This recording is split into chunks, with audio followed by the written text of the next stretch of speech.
S மக்களே, Saturday episode முடிஞ்சது. நீங்கள் ப்ரொமோவில் பார்த்த 4 ப்ரொமோவில் பார்த்ததுமே முதல் 5 நிமிஷத்தில் வந்துருச்சு. எப்படி 5 நிமிஷம் ப்ரொமோ ஃபயராக இருக்கும் போதே நினச்சேன் இது எபிசோட் சொதப்பலாக தான் இருக்கும் அப்படின்னு. எனக்கு எபிசோடில் அவர் பண்ண எதுவுமே தவறு இல்லை மக்களே. எபிசோடுக்குள்ள போகிறோம்னா நான் கருத்தை சொல்லிடுறேன். அவர் பண்ண எதுவுமே தவறு இல்லை. எனக்கு ஒரே ஒரு இடம் தான் இடிக்குது. அது என்ன, பார்வதிக்கு மட்டும் ஒரு லீனியன்ஸ் அந்த வீட்டில். அது எதுக்கு பார்வதிக்கு மட்டும் அது கொடுக்கப்படுது? திவாகரை கூட இன்றைக்கி வச்சு வாங்கினார். பார்வதிக்கு மட்டும் அந்த லீனியன்ஸ் எதுக்கு கொடுக்குறாரு? இப்போ அன்புக்கு அங்கே ரோஸ் பண்ணுறது முக்கியமாக, பார்வதி ரோஸ் பண்ணுறது முக்கியமாக? என்னோட கேள்வி இதுதான். நீங்கள் அன்புக்கு அங்கே ரோஸ் பண்ணுங்கள், நான் வேண்டான்னே சொல்ல. அவங்கள்ட்ட இண்டிவிஜுவல் பிளே கொஞ்சம் கொஞ்சமாக குறையுது.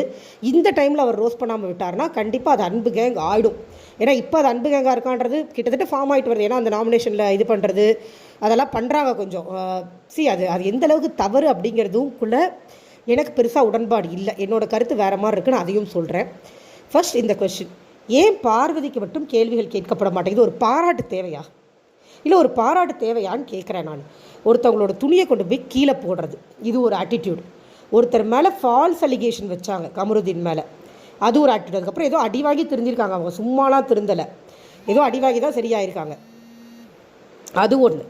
அதுக்கப்புறமா எந்த பிரச்சனை எடுத்தாலும் திவாகர் கூட போய் உட்காந்துக்கிட்டு புரணி பேசிக்கிட்டு எல்லாரும் தப்பு, தான் மட்டும்தான் சரி. இப்போ நான் என்ன கேட்குறேன், விஜய் சேதுபதி சார் சொல்கிறார் திவாகருக்கு, நீங்கள் மட்டும்தான் சரின்னு உங்ககிட்ட ஒன்று இருக்குது அப்படின்னு. அது திவாகருக்கு மட்டும்தான் இருக்கா? பார்வதிக்கு இல்லையா? பார்வதியும் அப்படி தானே பண்ணுறாங்க. கத்துறீங்கன்றதை மட்டும் சொல்லிவிட்டு ஒரு பாராட்டு வேறு பாராட்டுறாரு. நீங்கள் கரெக்டாக பேசுகிறீங்க, உங்களுக்கு நீங்களே தான் எதிரி அப்படின்னு. அதில் அந்த அம்மா பண்ணுற ஃபேஸ் எக்ஸ்பிரஷன்ஸை சொல்லி காமிக்கிறாரு. மாற்றிக்கிறேன் சார், அந்த அம்மா அதையும் சிரிச்சுக்கிட்டே சொல்லுது. மற்ற எல்லாரையும் ரைடு விடுறீங்கல்ல, சிரிக்காதீங்கன்னு கலையரசன் அவ்வளோ திட்டு, எஃப்ஜேவை அவ்வளோ திட்டு, சிரிக்காதீங்க பேசாதீங்கன்னு. பார்வதியை மட்டும் ஏன் சார் கொஞ்சுறீங்க? உங்களோட பெட்டி எஃப்ஜேவை கூட திட்டியாச்சு இன்னைக்கு. அந்த பார்வதிகிட்ட அவருக்கு அப்படி என்ன பயம்? இந்த பிக் பாஸ் பதிலாக பார்வதி பாஸ் நம்ம கிண்டல் பண்ணுறோம். அது உண்மையிலேயே அப்படி தான் நடக்குது.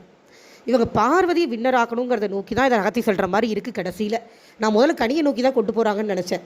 பார்வதிக்கு இவ்வளோ லீனியன்ஸ் ஏன் கொடுக்குறீங்க? சப்போர்ட்டா இல்லை அப்படியே பேசி சீக்கிரம் வெளியில் போய்ட்டுன்னு நினைக்கிறீங்களா? ரெண்டில் எதுன்னு தெரில. ஆனால் பார்வதி அவர் கண்டிக்காமல் இருக்கிறது நம்மளுக்கு ஒரு மாதிரி, இங்கே பார்த்துட்ருக்கிறவங்களுக்கு எனக்கு கன்னிஸியாக ஃபீல் ஆச்சுங்க. இவங்களெல்லாம் இவ்வளோ திட்டுறீங்க. அவரே சொல்கிறாரு, அன்பாக இருக்கிறது தப்பு இல்லை, பட் அதை கேமில் காமிக்காதீங்க அப்படிங்கிறது கரெக்ட். சரி, அது கரெக்ட், அதை நான் ஒத்துக்கிறேங்க. ஆனால் அதுக்கு மட்டுமே 1.5 மணி நேரத்தையும் கொடுத்துட்டு அந்த அம்மாவை பாராட்டினா, இப்போ அது கூட இன்டர்வலில் பேசின எல்லாரையும் கேட்குறாரு, பார்வதியை மட்டும் கேட்க மாட்டேங்கிறாரு.